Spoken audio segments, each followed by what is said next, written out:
Bitoota isaa 19,2026 akkam jirtu daawwattoota keenya oduu Sibuu Neetwoorkii yeroo kana isinitti himna.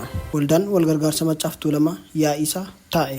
Waldaan walgargaarsa Maccaaf Tuulamaa yaa'ii muddee 2018 akka lakkoofsa Habashaatti taa'een galma giddugala aadaa Oromootti gaggeeffate irratti murteewwan darban bu'uura godhachuun ibsa kenneera. Murteewwan yaa'ii baatii muddee 2018 akka lakkoofsa Habashaatti gaggeeffame keessaa ijoo kan ta'e waldaan iddoo lafa hojii qabaachuu qabaa kan jedhu ture. Waldaan seenaa Oromoo keessatti gama hundaan gahee leencaa qabu kun mana hojii dhuunfaa isaa yookiin waajjira hin qabu jedhan. Aadaa fi duudhaa Oromoo kitila 60 olii akka hin tuqamne, lafti Oromoo taakkuun takka akka hin tuqamne, Oromoon tokko akka rakkate hin miidhamneef waldaa 60mootarraa eegaluun hojjetaa turee fi jirudha jedhan.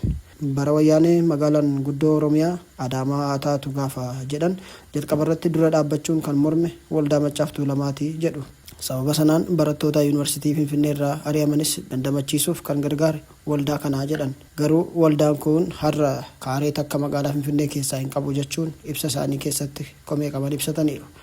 Bu'uura sanaan waldichi lafa hojii bitachuuf koree bittaa manaa WMT jechuun yaa'ii keessaa filachuun moggaaseera. Koreen bittaas karoora baafachuun hojiitti galaniiru jedhu. Karoorfames fiixaan baasuuf maallaqa bittaa lafa hojii yookiin waajjira dhuunfaa waldichaaf oolu bituuf madda galii miseensota waldichaa, deeggartoota, mararfattoota, dhaabbilee adda addaa fi guutuu uummata Oromoo biyya keessaa fi alaa irraa walitti qabuuf qophii wal duraa duubaan xumuruu isaa ibsan. Xalayaa deeggarsaas raabsuu eegalleerra jedhan. Dabalataanis ibsa koreen hojii raawwachiiftuu waldaa fi koreen bittaa mana waliinii ta'uun gurraandhala 7/2013 akka lakkoofsa Habashaatti ibsa miidiyaaf kennaniin sagantaa galii walitti qabuu Bitoota 19/2018 akka lakkoofsa Habashaatti giddugala aadaa Oromoo laga Harreetti qopheessaniiru. Kanaaf miseensonni, deeggartoonnii fi dhaabbilee adda addaa sagantaa sana irratti argamuun waldaa maqaa fi seenaa guddaa gama hawaasummaa, diinagdee fi siyaasa Oromoo keessatti qabu waldaa Maccaaf Tuulamaa bukkee dhaabbatan dhaamsa keenya isiniif dabarsinaa jedhaniiru. Waldaa Maccaaf Tuulamaa ijaaruun Oromoo ijaaruudha jedhaniiru. Dhumasaa irratti oduu keenya taanuun Itoophiyaanonni viizaa Ameerikaa argachuuf doolaara 15,000 qabsiisuu qabu jedhame. Itoophiyaanonni daldalaa fi daawwannaa viizaa gara Ameerikaa deemuuf isaan dandeessisu argachuuf iyyatan maallaqa doolaara 5,000 haga 15,000 qabsiisuu jedhame. Hojimaatni Itoophiyaanonni yeroo hayyamameefiin ala Ameerikaa keessa yoo turan maallaqni sun akka hin deebine taasisu sun torban 2 booda hojiirra akka oolu ministeera dhimma alaa Ameerikaatu beeksise. Baqattoonni koolugaltummaa gaafatan haala gara Ameerikaa ittiin deemanii fi akkasumas achi turuu itti danda'an dhiphisaa kan jiru bulchiinsi pirezidaantii Tiraamp viizaa argachuudhaaf maallaqa wabiif akka qabsiisan hojimaata taasisu kan beeksise adoolessa 2015 ture. Odeeffannoon ministeera dhimma alaa muddee darbe baase akka agarsiisutti biyyoonni dirqamni sun irra kaa'ame 38 keessaa 24 kan ta'an Afrikaa keessatti argamu. Biyyootni Afrikaa warreen akka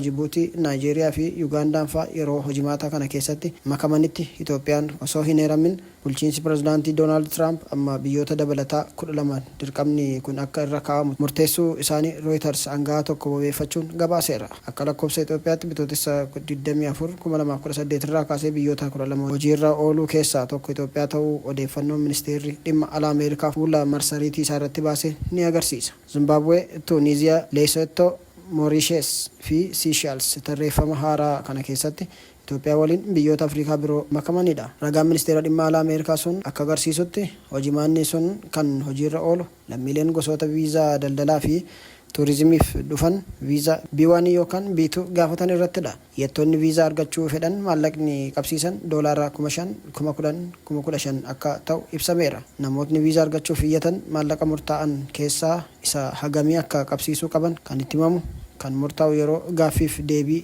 viizaaf dhiyaatanidha. Itoophiyaanonni bifa kanaan viizaa argatanii dirqamawwan garaagaraatu isaanirra kaa'ama. Akka ibsa ministeera dhimma alaa Ameerikaatti lammiileen maallaqa qabsiisanii gara Ameerikaa seenuu fi ba'uu danda'an karaa buufata xiyyaaraa daldalaatiin qofa. Karaa daandii lafarraan, galaanarraan, xiyyaara kiraatiin ta'een yookiin imalawwan waliigalaa akka xiyyaara dhuunfaatiin taasifamu gargaaramuun gara Ameerikaa seenuus ta'e ba'uu hin danda'an. Itoophiyaanonni yeroo karaa yamamee fi seenanii fi bahan socho'an akkasumas guyyaa turtii viizaa itti dhumarra yookiin dursanii Ameerikaa yoo bahan maallaqni qabsiisuuf galchan battalumatti deebi'aa fi jedhan. Viizaa erga iyyatanii argatanii booda gara Ameerikaa osoo hin deemin yoo hafan yookaan Ameerikaa ga'anii akka deebi'an yoo taasifamus maallaqa isaanii deebisanii argatu. dirqamoonni kaaman kan caban taanaan waajjirri dhimma nageenyaa biyya keessaa Ameerikaa dhimmicha gara tajaajila lammummaa fi immigireeshiniitti akka geeffamus ibsameera.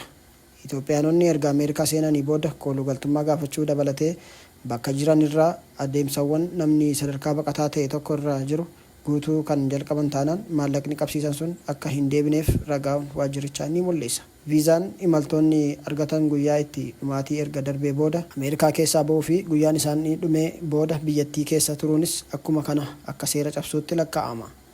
Bulchiinsi Pireezidaantii Doonaald Tiraamp tarkaanfiiwwan lammiileen biyyoota garaagaraa akka gara Ameerikaa hin seenne fudhatan keessatti Itoophiyaa yeroo maku kun kan jalqabaa miti. Bara darbe adoolessa keessa Itoophiyaanonni daldalaa fi daawwannaaf gara Ameerikaa deeman yeroon turtii viizaa isaaniif kennamu waggaa 2 kan turerra gara ji'a 3tti hir'achuusaa ni yaadatama. Takkaa viizaa argannaan yeroon turtii haga xumuramutti irra deddeebiin gara biyyattii seenuun kan eeyyamamaa ture amma jijjiirameera.